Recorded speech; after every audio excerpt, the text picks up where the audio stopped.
इस पंथक कानफ्रेंस विच मौजूदा इकट्ठ वालों सांझे रूप विच ऐलान करते हैं कि 25 फरवरी नूं अकाल तख्त साहब तो लैके श्री तख्त दमदमा साहब तलवंडी साबो तक जागत जोत श्री गुरु ग्रंथ साहब जी की अगवाई विच बंदी छोड़ खालसा वहीर कढ़ी जाएगी।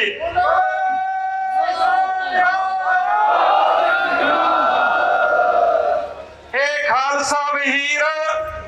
गुरमत सिद्धांतां पंथक एकता ਅਤੇ ਸਰਬੱਤ ਦੇ ਭਲੇ ਦੀ ਭਾਵਨਾ ਨੂੰ ਮਜ਼ਬੂਤ ਕਰਨ ਲਈ ਹੋਵੇਗੀ ਅਤੇ ਸੱਚ ਨਿਆਂ ਤੇ ਧਰਮ ਦੀ ਰੱਖਿਆ ਦਾ ਸੰਦੇਸ਼ ਦੇਵੇਗੀ।